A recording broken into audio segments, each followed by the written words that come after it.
Good morning dear students. We will move to the chapter 12 atom. So atom ಅಂತ ಹೇಳಿದ್ರೆ ನಾವು ಕೇಳಿದ್ವಿ ಅಲ್ವಾ, matter is made up of the atoms ಅಂತ ಹೇಳ್ತೀವಿ. ಆಟಮ್ ಅಂತ ಹೇಳಿದ್ರೆ ಏನು?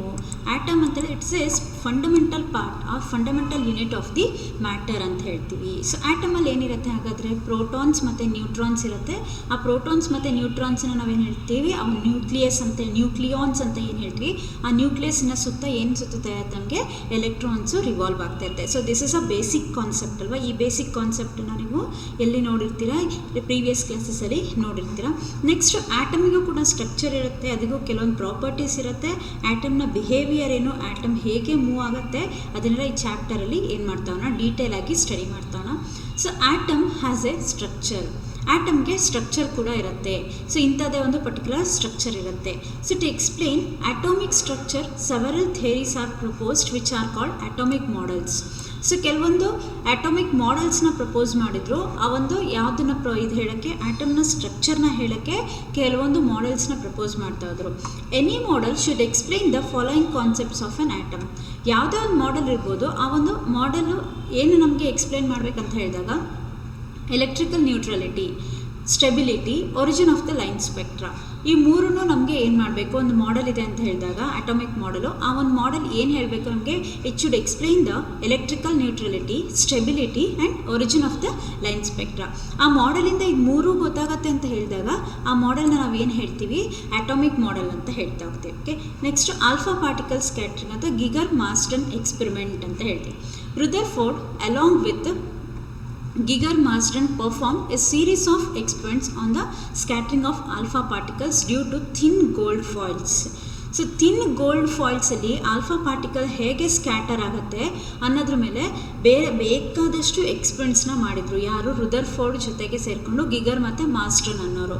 So an alpha particle is a helium atom from which 2 electrons have been removed. ಹಾಗಾದರೆ ಆಲ್ಫಾ ಪಾರ್ಟಿಕಲ್ ಅಂತ ಹೇಳಿದ್ರೇನು? ಒಂದು it is a helium atom. Helium atom ಅದು, ಅದರಿಂದ 2 ಎಲೆಕ್ಟ್ರಾನ್ಸ್ನ ರಿಮೂವ್ ಮಾಡಿರ್ತೀವಿ. ಸೊ ಹೀಲಿಯಂ ಆಟಮ್ ಅದು, ಅದರಲ್ಲಿ 2 ಎಲೆಕ್ಟ್ರಾನ್ಸ್ನ ರಿಮೂವ್ ಮಾಡಿರ್ತೀವಿ. That becomes the alpha particle. Thus its charges is +2e. Plus 2 ಎಲೆಕ್ಟ್ರಾನ್ನ ರಿಮೂವ್ ಮಾಡಿದ್ದೀವಿ ಅಂತ ಹೇಳಿದಾಗ +2e ಆಯಿತು. And the mass is nearly equal to 4 times of a proton. ಹಾಗಾದರೆ ಆಲ್ಫಾ ಪಾರ್ಟಿಕಲ್ನ ಮಾಸ್ ಎಷ್ಟು? ಪ್ರೋಟಾನ್ಗಿಂತ 4 ಟೈಮು ಜಾಸ್ತಿ ಇರೋಷ್ಟು mass alpha particle. And the mass is nearly 4 times of a proton. So ಈಗ ಪ್ರೋಟಾನ್ನ ಮಾಸ್ ಎಷ್ಟಿದೆ, ಅದದ್ದು 4 times ಏನಾಗಿರುತ್ತೆ, ಈ ಆಲ್ಫಾ ಪಾರ್ಟಿಕಲಿನ ಮಾಸ್ ಆಗಿರುತ್ತೆ. It is denoted by He+2 ಅಂತ ಬರೀತೀವಿ ನಾವು, He+2. Many radioactive elements emit alpha particles. ಕೆಲವೊಂದು ರೇಡಿಯೋ ಆ್ಯಕ್ಟಿವ್ ಎಲಿಮೆಂಟ್ಸ್ಗಳು ಏನು ಮಾಡುತ್ತೆ, ಈ ಆಲ್ಫಾ ಪಾರ್ಟಿಕಲ್ನ ಎಮಿಟ್ ಮಾಡ್ತಾ ಹೋಗುತ್ತೆ. ಅದು ನ್ಯೂಕ್ಲಿಯರ್ ಚಾಪ್ಟ್ರಲ್ಲಿ ನಿಮಗೆ ಗೊತ್ತಾಗ್ತಾ ಹೋಗುತ್ತೆ. ಹಾಗಾದರೆ ಈ ಒಂದು ಆಲ್ಫಾ ಪಾರ್ಟಿಕಲ್ ಎಕ್ಸ್ಪೆರಿಮೆಂಟ್ನ ಹೇಗೆ ಮಾಡಿದರು ಅಂತ ಹೇಳಿದ್ರೆ, so experimental setup as shown in the figure. ಈ ಎಕ್ಸ್ಪೆರಿಮೆಂಟಲ್ ಸೆಟಪಲ್ಲಿ ನಾವು ನೋಡ್ಬೋದು, ಇಲ್ಲೊಂದು ಏನಿದೆ, ರೊಟೇಟಬಲ್ ಡಿಟೆಕ್ಟರ್ ಅಥವಾ ಸರ್ಕ್ಯುಲರ್ ಸ್ಕ್ರೀನ್ ಅಂತ ಏನು ಹೇಳ್ತೀವಿ, circular screen. Okay, experimental setup as shown in the figure. It consists narrow beam of alpha particles from radioactive source which is incident on a circular screen coated with zinc sulfide after passing through a thin gold foil of 10⁻⁸ meter thickness. So ಇಲ್ಲಿ ನೋಡಿ, ಇಲ್ಲಿಂದ source of alpha particles, some radioactive ಎಲಿಮೆಂಟ್ಸಿಂದ alpha ಪಾರ್ಟಿಕಲ್ಸ್ನ source ಏನಾಗ್ತಿದೆ, ಇಲ್ಲಿಂದ ಬರ್ತಾ ಇದೆ. ಇಲ್ಲೊಂದು ಲೆಡ್ ಪ್ಲೇಟ್ ಇದೆ, ಆ ಲೆಡ್ ಪ್ಲೇಟಲ್ಲಿ ಒಂದು ಸ್ಮಾಲ್ ಸ್ಲಿಟ್ ಇದೆ. ಆ ಸ್ಮಾಲ್ ಸ್ಲಿಟ್ಟಿಂದ ಏನಾಯಿತು, ಹೀಗೆ ಬರ್ತಾ ಇದೆ. ಇಲ್ಲೊಂದು ಥಿನ್ ಗೋಲ್ಡ್ ಫಾಯಿಲಿನ ಥಿಕ್ನೆಸ್ ಎಷ್ಟಿದೆ, 10⁻⁸ ಮೀಟರ್ ಅಷ್ಟು ಥಿನ್ ಗೋಲ್ಡ್ ಫಾಯಿಲ್ನ ಇಟ್ಟಿದ್ದಾರೆ. ನೆಕ್ಸ್ಟು ಥಿನ್ ಗೋಲ್ಡ್ ಫಾಯಿಲಲ್ಲಿ ಹೋದ್ಮೇಲೆ, ಆಲ್ಫಾ ಪಾರ್ಟಿಕಲ್ ಹೋದ್ಮೇಲೆ, ಹೌ ಇಟ್ ಸ್ಕ್ಯಾಟರ್ಸ್, ಯಾವ ಥರ ಸ್ಕ್ಯಾಟರ್ ಆಗುತ್ತೆ, ಅದು ಏನು ಮಾಡುತ್ತೆ, ಈ ರೊಟೇಟಬಲ್ ಡಿಟೆಕ್ಟರ್ ಏನಿದೆ ಅಥವಾ ಸರ್ಕ್ಯುಲರ್ ಸ್ಕ್ರೀನ್ ಏನಿದೆ, ಅದು ಡಿಟೆಕ್ಟ್ ಮಾಡ್ತಾ ಹೋಗುತ್ತೆ. So this is circular screen. Entire this apparatus is evacuated in a vacuum chamber. Evacuated glass ಇದರಲ್ಲಿ ಒಂದು ವ್ಯಾಕ್ಯೂಟೆಡ್ ಚೇಂಬರಲ್ಲಿ ಇಟ್ಟಿರ್ತಾರೆ. So that is alpha particles scattered in different directions where observe with the help of movable detector. So ಇದನ್ನು movable detector ಅಂತ ಹೇಳ್ತೀವಿ. Circular screen ಇರುತ್ತೆ, ಆ circular screen ಮೇಲೆ ಒಂದು ಮೂವಬಲ್ ಡಿಟೆಕ್ಟರ್ ಇಟ್ಟಿರ್ತಾರೆ. ಸೊ ಯಾವ ಥರ ಏನಾಗುತ್ತೆ ನಮಗೆ ಸ್ಕ್ಯಾಟರ್ ಆಗುತ್ತೆ, ಆ ಸ್ಕ್ಯಾಟರ್ ಆಗ್ತಿದ್ದಂಗೂ ಕೂಡ ಆ ಪ್ರತಿಯೊಂದೂ ಕೂಡ ಏನು ಆಲ್ಫಾ ಪಾರ್ಟಿಕಲ್ ಸ್ಕ್ಯಾಟರ್ ಆಗಿರುತ್ತೆ ಅದನ್ನು ಕ್ಯಾಚ್ ಮಾಡ್ಕೊಳಕ್ಕೆ ಈ ಮೂವಬಲ್ ಡಿಟೆಕ್ಟರ್ನ ಇಟ್ಟಿರ್ತಾರೆ. The angle theta of the deviation of an alpha particle from its original direction is called scattering angle ಅಂತ ಹೇಳ್ತೀವಿ ನಾವು. The angle theta of the deviation of an alpha particle from its original direction. So original ಡೈರೆಕ್ಷನಿಂದ ಎಷ್ಟು deviate ಆಗಿದೆ ಅದರಲ್ಲಿ ಅದ್ರ ಮಧ್ಯೆ ತೊಗೊಳೋಂಥ ಆ್ಯಂಗಲ್ನ ನಾವೇನು ಹೇಳ್ತೀವಿ, ಸ್ಕ್ಯಾಟರಿಂಗ್ ಆ್ಯಂಗಲ್ ಅಂತ ಹೇಳ್ತೀವಿ. It is denoted by theta. Okay, the whole apparatus was arranged inside a vacuum chamber to prevent the scattering of alpha particles. So entire apparatus na vacuum chamber alli ittirtare. Then what are the observations from this experiment? ಹಾಗಾದರೆ ಏನು observation ಬಂತು ಈ ಎಕ್ಸ್ಪೆರಿಮೆಂಟಿಂದ? Alpha ಪಾರ್ಟಿಕಲ್ಸ್ನ lead plate with slit ಅದ್ರ ಮೂಲಕ pass ಮಾಡಿದ್ವಿ. Just ಅದಾದಮೇಲೆ ಥಿನ್ ಗೋಲ್ಡ್ ಫಾಯಿಲ್ ಮೂಲಕ ಏನಾಯಿತು, ಆಲ್ಫಾ ಪಾರ್ಟಿಕಲನ್ನು ಪಾಸ್ ಮಾಡಿದಾಗ ಇಟ್ ಸ್ಕ್ಯಾಟರ್ಸ್. ಸೊ ಬೇರೆ ಬೇರೆ ಆ್ಯಂಗಲಲ್ಲಿ ಏನಾಗ್ತಾ ಇತ್ತು, ಸ್ಕ್ಯಾಟರ್ ಆಯಿತು. ಅದಕ್ಕೋಸ್ಕರನೇ ಈ ಆಲ್ಫಾ ಪಾರ್ಟಿಕಲ್ ಸ್ಕ್ಯಾಟರ್ನ ಕ್ಯಾಚ್ ಮಾಡಬೇಕು ಅಂತ ಹೇಳಿಬಿಟ್ಟೆ ಏನು ಮಾಡಿರ್ತಾರೆ, ಸರ್ಕ್ಯುಲರ್ ಸ್ಕ್ರೀನನ್ನು ಇದು ಮಾಡಿರ್ತಾರೆ. ಯಾವ ಆ್ಯಂಗಲಲ್ಲಿ ಸ್ಕ್ಯಾಟರ್ ಆಗುತ್ತೆ ಅಂತ ಹೇಳೋಕ್ಕೆ ಬರೋದಿಲ್ಲ. ಅವಾಗ ಏನು ಮಾಡ್ತೀವಿ ನಾವು, ರೊಟೇಟಬಲ್ ಡಿಟೆಕ್ಟರ್ನ ಯೂಸ್ ಮಾಡ್ತೀವಿ ಆ್ಯಂಡ್ ಸರ್ಕ್ಯುಲರ್ ಸ್ಕ್ರೀನ್ನ ಯೂಸ್ ಮಾಡಿದ್ದೀವಿ ಇಲ್ಲಿ.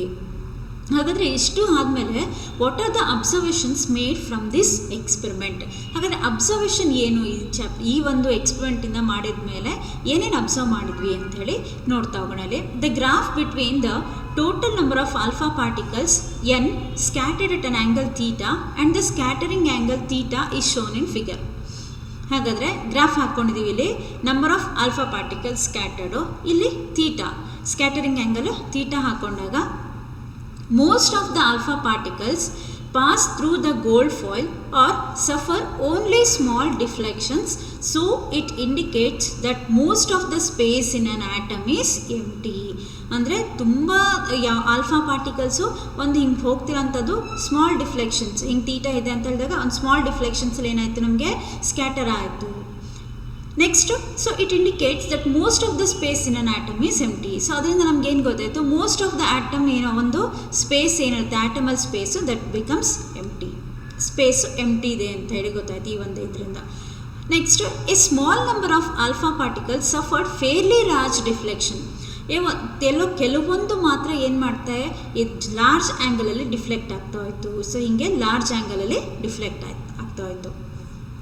A very small number of alpha particles practically retraced their path or suffered deflection nearly 180 degree. A very small number, ಕೆಲವೊಂದು ಮಾತ್ರ ಏನಾಯಿತು, ವಾಪಸ್ಸು ಬಂದಿರೋ ಇದರಿಂದನೇ ವಾಪಸ್ ಏನಾಯಿತು 180 ಡಿಗ್ರಿ ಅಂತ ಹೇಳಿದಾಗ ವಾಪಸ್ ತನ್ನ ಪಾತ್ನೇ ರೀಟ್ರೇಸ್ ಮಾಡ್ಕೊಂಡು ಹೋಯಿತು. ಸೊ 3 ಅಬ್ಸರ್ವೇಷನ್ಸ್ನ ನೋಡಿದ್ವಿ. ಏನು, as most of the alpha particles pass through the gold foil are suffer only small deflections. ಅಂದರೆ ಸ್ಮಾಲ್ ಡಿಫ್ಲೆಕ್ಷನ್ಸ್ನ ಏನು ಮಾಡ್ತಾರೆ, ಸಫರ್ ಮಾಡ್ತಾ ಹೋಗುತ್ತೆ. ಸೊ ದಟ್ ಇಟ್ ಇಂಡಿಕೇಟ್ಸ್, ಹಾಗಾದರೆ ಆಟಮಲ್ಲಿ ಕೆಲವೊಂದು ಇಷ್ಟು ಮಾಸ್ ಏನಾಗುತ್ತೆ, that is empty, most of the space is empty ಅಂತ ಹೇಳ್ತೀವಿ ನಾವು.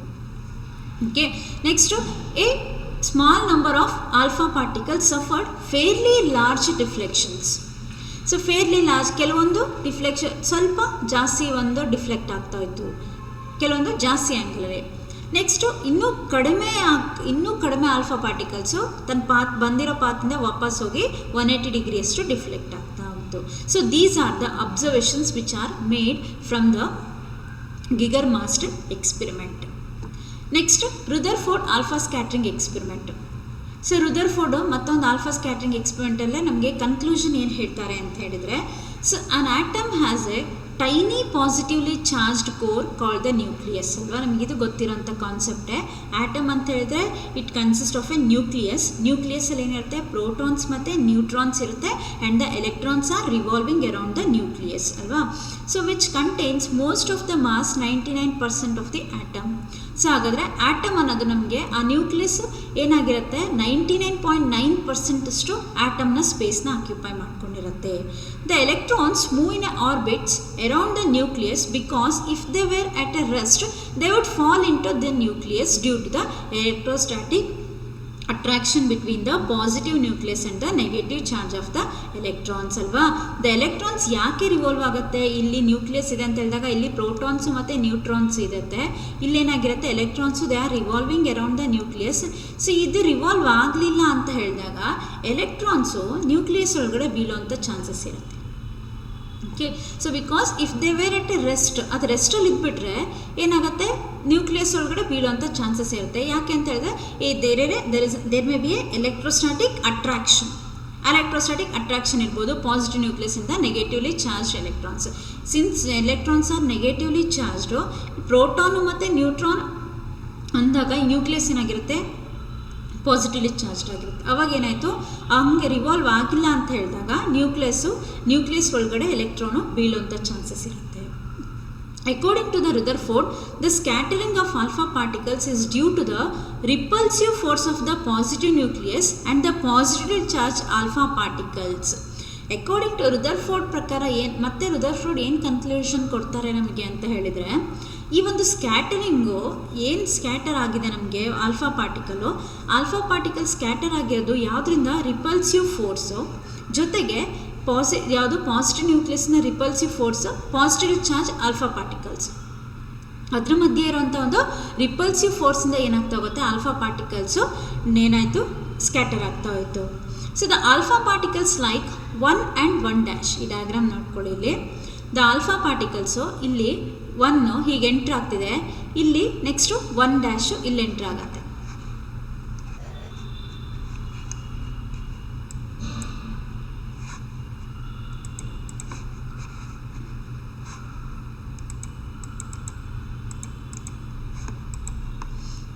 ಇಲ್ಲಿ 1 ಹೀಗೆ ಎಂಟ್ರ್ ಆಗಿದೆ. ಇಲ್ಲಿ ನ್ಯೂಕ್ಲಿಯಸ್ಸಿಂದ ತುಂಬ ಮೇಲ್ಗಡೆ. ನೆಕ್ಸ್ಟು ಇದು 2 ಮತ್ತು 2' ಒಂಚೂರು ನ್ಯೂಕ್ಲಿಯಸ್. ನೆಕ್ಸ್ಟ್ ಈ 3 ಏನಿದೆ ಆ ನ್ಯೂಕ್ಲಿಯಸ್ಗೆ ಹೆಡ್ ಆಗಿದೆ, ಡೈರೆಕ್ಟಾಗಿ ಹೆಡ್ ಆಗಿದೆ, ವಾಪಸ್ ರಿಟರ್ನ್ ಆಗಿದೆ. ಸೊ ದಿಸ್ ಇಸ್ ಸ್ಕ್ಯಾಟ್ರಿಂಗ್ನ ತೋರಿಸಿದೆ ಇಲ್ಲಿ ಡಯಾಗ್ರಾಮಲ್ಲಿ ನೋಡ್ಕೊಳ್ಳಿ. ಇಲ್ಲಿ the alpha particles like 1 and 1' which pass through the atom at a large ಡಿಸ್ಟೆನ್ಸಲ್ಲಿ 1 ಮತ್ತು 1' ಮೂವ್ ಆಗ್ತಿದೆ. ಅದೇ ಥರನೇ experience small repulsive forces due to the nucleus and hence undergo very small deflection. ಅಲ್ಲೇನಾಯ್ತಲ್ಲಿ ವೆರಿ ಸ್ಮಾಲ್ ಡಿಫ್ಲೆಕ್ಷನ್ ಆಯ್ತಲ್ಲಿ ನಮಗೆ. The alpha particles such as 2 and 2' which pass closer to the nucleus experience larger repulsive force. ಇಲ್ಲಿ 2 ಮತ್ತು 2' ಹಿಂಗೆ ಹೋಗ್ತಿದೆ ಅಂತ ಹೇಳಿದಾಗ ವಾಪಸ್ ಹಿಂಗೆ ಸ್ಕ್ಯಾಟ್ರ್ ಆಗಬೇಕಾದ್ರೆ ಡಿಫ್ಲೆಕ್ಷನ್ ನೋಡಿ ಇಲ್ಲಿ ಸ್ಮಾಲ್ ಏನಾಯಿತು. So it experiences a large repulsive forces and hence scatter through large angles. Large angle ಅಲ್ಲಿ ಸ್ಕ್ಯಾಟರ್ ಆಯಿತು. Okay, next very rarely the alpha particles such as 3. ಈ ಒಂದು 3 ಅನ್ನೋ ಆಲ್ಫಾ ಪಾರ್ಟಿಕಲು ಈ ನ್ಯೂಕ್ಲಿಯಸ್ಗೆ ಹೆಡ್ ಆಗಿ ಬಂದಿದೆ ನಮಗೆ. So travels head on towards the nucleus. This alpha particle 3 slows down to the repulsive force of the nucleus. So ಆ ನ್ಯೂಕ್ಲಿಯಸ್ನ repulsive ಫೋರ್ಸಿಂದ ಏನಾಗ್ತಾ ಹೋಗುತ್ತೆ, ಈ ಒಂದು ಆಲ್ಫಾ ಪಾರ್ಟಿಕಲ್ಲು ಏನಾಗ್ತಾ ಹೋಗುತ್ತೆ ನಿಧಾನ ಅದು ಸ್ಪೀಡ್ನ ಕಡಿಮೆ ಮಾಡ್ಕೊಳ್ತಾ ಹೋಗುತ್ತೆ. Final stops and is then repelled back. ಅದಾದಮೇಲೆ ಸ್ಪೀಡ್ನ ಕಡಿಮೆ ಮಾಡಿಕೊಂಡು ತನ್ನ ಪಾತಿಗೆ ವಾಪಸ್ ಹೋಗ್ತಾ ಹೋಗುತ್ತೆ. Therefore this alpha particle retraces its path or suffers deflection 180 ಡಿಗ್ರಿಯಷ್ಟು ಡಿಫ್ಲೆಕ್ಷನ್ ಆಗ್ತಾ ಹೋಗುತ್ತೆ ಇಲ್ಲಿ. ಓಕೆ, ಸೊ 180 ಡಿಗ್ರಿಯಷ್ಟು ಇಲ್ಲಿ ಕಡಿಮೆ ಆಯಿತು ಆ್ಯಂಗಲ್ಲು, ಇಲ್ಲೇನಾಯಿತು ಹಾಗಾದರೆ ಜಾಸ್ತಿ ಆಯಿತು. ನೆಕ್ಸ್ಟು ಅದಾದಮೇಲೆ ಇನ್ನು ಇಲ್ಲೇನಾಯಿತು 180 ಡಿಗ್ರಿಯಷ್ಟು ಏನಾಗ್ತಾ ಹೋಗುತ್ತೆ ರಿಪೆಲ್ ಆಗ್ತಾ ಹೋಗುತ್ತೆ, ಡಿಗ್ರಿಯಷ್ಟು ಡಿವಿಯೇಟ್ ಆಗ್ತಾ ಹೋಗುತ್ತೆ. The magnitude of repulsive force according to Coulomb's law is given by F is equal to 1/4πε0 2E ZE/r². Q1 Q2 ಅಂತ ಬರೀತಿರಲ್ವ ನೀವು. F is equal to 1/4πε0 Q1 Q2/r² ಅಂತ ಎಲೆಕ್ಟ್ರೋಸ್ಟಾಟಿಕ್ಸಲ್ಲಿ ಸ್ಟಾರ್ಟಿಂಗ್ ಓದಿದಿರಲ್ವ. ಅದೇ ಥರನೇ ಇಲ್ಲಿ ಕೂಲಮ್ ಫೋರ್ಸ್ನ ಬರ್ಕೊಂಡ್ರೆ ನಾವು ಅಕಾರ್ಡಿಂಗ್ ಟು ಕೂಲಮ್ಸ್ ಲಾ ಬರ್ಕೊಂಡ್ರೆ 1/4πε0 Q1 Q2 /r², where 2E ಅಂತ ಹೇಳಿದೆ that is a charge of the alpha particle. And ZE ಅಂತೇಳಿ charge of the nucleus and R is the distance between the alpha particle and the nucleus. Okay, this is about the Rutherford alpha scattering experiment. Alpha scattering ಎಕ್ಸ್ಪೆರಿಮೆಂಟನ್ನು Rutherford ಹೀಗೆ explain ಮಾಡ್ತಾ ಹೋಗ್ತಾರೆ. Next alpha particle trajectory ಅಥವಾ impact parameter ಅಂತ ಹೇಳ್ತೀವಿ. The trajectory traced by an alpha particle depends on the impact parameter. Then what is this impact parameter? Impact parameter ಅಂತ ಹೇಳಿದ್ರೆ the impact parameter b is the perpendicular distance of the initial velocity vector of the alpha particle from the center of the nucleus ಅಂತ ಹೇಳ್ತೀವಿ ನಾವು. Okay, so that is a perpendicular distance of the initial velocity. Initial ವೆಲಾಸಿಟಿಯ perpendicular distance ಯಾವುದ್ರ ಜೊತೆಗೆ initial velocity of the alpha particle from the centre of the ನ್ಯೂಕ್ಲಿಯಸ್ಸಿನ centre ಮತ್ತು perpendicular distance ಯಾವುದು? Initial velocity vector ಮತ್ತು ನ್ಯೂಕ್ಲಿಯಸ್ಸಿನ ಮಧ್ಯೆ ಇರುವಂಥ ಪರ್ಪೆಂಡಿಕ್ಯುಲರ್ ಡಿಸ್ಟೆನ್ಸ್ನ ತಗೊಳ್ಳೋದನ್ನು ನಾವೇನು ಹೇಳ್ತೀವಿ? ಇಂಪ್ಯಾಕ್ಟ್ ಪ್ಯಾರಾಮೀಟರ್ ಅಂತ ಹೇಳ್ತೀವಿ ನಾವು. ಸಿ ಫಿಗರಲ್ಲಿ ನೋಡ್ಬೋದು, ಇಲ್ಲಿ ಇಂಪ್ಯಾಕ್ಟ್ ಪ್ಯಾರಾಮೀಟರ್ನ ಬಿ ಅಂತೇಳಿ ಬರಿತೀವಿ, ಇದನ್ನು ಬಿ ಅಂತ ಹೇಳ್ತೀವಿ ನಾವು. ಇಲ್ಲಿ ಏನು ಬಿ ಅಂತ ಹೇಳ್ತೀವಿ? ಇಲ್ಲಿ ನ್ಯೂಕ್ಲಿಯಸ್ಸು ಜೊತೆಗೆ perpendicular distance. Okay, A given beam of alpha particle has distribution of impact parameters B so that the beam is scattered in various directions. Beam ಏನಾಯಿತು? ವೇರಿಯಸ್ ಡೈರೆಕ್ಷನಲ್ಲಿ ಸ್ಕ್ಯಾಟರ್ ಆಯಿತು. ನಮ್ಗೆ ಇದೇ ಥರ ಡೈರೆಕ್ಷನಲ್ಲಿ ಡಿವಿಯೇಟ್ ಆಗುತ್ತೆ ಅಂತ ನಾವು ಹೇಳೋಕ್ಕಾಗಲ್ಲ. ವೇರಿಯಸ್ ಡೈರೆಕ್ಷನಲ್ಲಿ ಏನಾಗ್ತಾ ಹೋಗುತ್ತೆ? ಸ್ಕ್ಯಾಟರ್ ಆಗ್ತಾ ಹೋಗುತ್ತೆ ವಿತ್ ಡಿಫ್ರೆಂಟ್ ಪ್ರೊಬಬಿಲಿಟೀಸ್. ಯಾವ ಕಡೆ ಬೇಕಾದರೂ ಏನಾಗ್ಬೋದು? ಸ್ಕ್ಯಾಟರ್ ಆಗ್ಬೋದು. In a beam all particles have nearly same kinetic energy. So ಎಲ್ಲ ಪಾರ್ಟಿಕಲ್ಸ್ಗೂ ಕೂಡ ಸೇಮ್ ಕೈನೆಟಿಕ್ ಎನರ್ಜಿ ಇರುತ್ತೆ. It is seen that an alpha particle close to the nucleus suffers large scattering.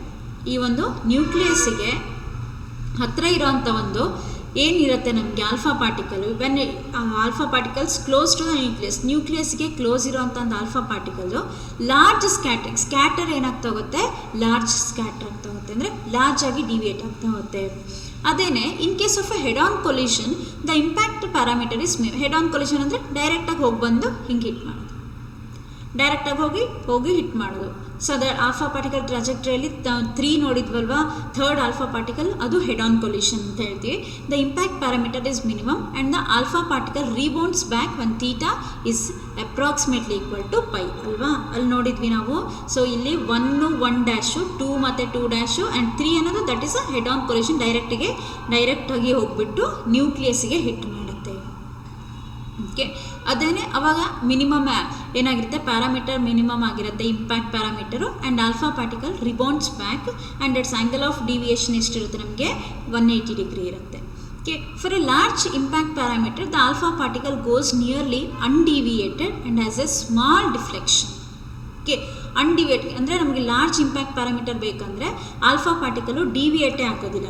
Nearly undeviate ಅಂದರೆ ತುಂಬ ಡಿವಿಯೇಷನ್ನು ಕಡಿಮೆ ಆಗ್ತಾ ಹೋಗುತ್ತೆ. ಆ್ಯಂಡ್ ಹ್ಯಾಸ್ ಎ ಸ್ಮಾಲ್ ಡಿಫ್ಲೆಕ್ಷನ್ನು ಕೂಡ ಕಡಿಮೆ ಇರುತ್ತೆ. ಅದಕ್ಕೆ ಡಿಫ್ಲೆಕ್ಷನ್ನು ಕೂಡ ಕಡಿಮೆ ಆಗ್ತಾ ಹೋಗುತ್ತೆ. ಸೊ ಡಿಫ್ಲೆಕ್ಷನ್ ಕಡಿಮೆ ಆಗ್ತಾ ಹೋಗುತ್ತೆ. The fact that only A small fraction of the number of incident particles rebound back indicates that the number of alpha particles undergoing head-on collision is small ಅಲ್ವಾ? ಸೊ ಹಾಗಾದರೆ small fraction of number incident particles rebound ಆಗುತ್ತೆ ಅಂತ ಹೇಳಿದಾಗ head on collision ಆಗೋದು ಕೂಡ ಏನಾಗ್ತಾ ಹೋಗುತ್ತೆ? ಕಡಿಮೆ ಆಗುತ್ತೆ ಅಂತ. So this in turn implies that the mass of the atom is concentrated in small volume. ಹಾಗಾದರೆ ಇದರಿಂದ ಏನು ಹೇಳ್ಬೋದು ನಾವು ಅಂತ ಹೇಳಿದ್ರೆ mass of the atom is concentrated in a small volume. ಯಾಕಂದರೆ ಆಟಮ್ ನಮಗೆ ಕಣ್ಣಿಗೆ ಕಾಣಿಸೋದಿಲ್ಲ ಅಲ್ವಾ? So the Rutherford scattering therefore is a powerful way to determine an upper limit to the size of the nucleus. So ಇದರಿಂದ Rutherford scattering ಎಕ್ಸ್ಪೆರಿಮೆಂಟನ್ನು ನಾವು ಏನು find out ಮಾಡ್ಬೋದು? ಹಾಗಾದರೆ ಸೈಜ್ ಆಫ್ ದ ನ್ಯೂಕ್ಲಿಯಸ್ನ ಏನು ಮಾಡ್ಕೊಳ್ತಾ ಹೋಗ್ಬೋದು? ಡಿಟರ್ಮೈನ್ ಮಾಡ್ಕೊಳ್ತಾ ಹೋಗ್ಬೋದು. So that is about the impact parameter and the alpha particle trajectory ಅಂತ ಹೇಳ್ತೀವಿ, ಅಥವಾ ಇಂಪ್ಯಾಕ್ಟ್ ಪ್ಯಾರಾಮೀಟರ್ ಅಂತ ಹೇಳ್ತೀವಿ. And Rutherford experiment for alpha scattering and Geiger Marsden experiment. So this about the 3 experiments. Okay, ಅರ್ಥ ಆಯ್ತಾ? ಓಕೆ, ನೆಕ್ಸ್ಟು ಉಳಿಕೆದೆಲ್ಲ next ಕ್ಲಾಸಲ್ಲಿ ನೋಡೋಣ. Okay, thank you.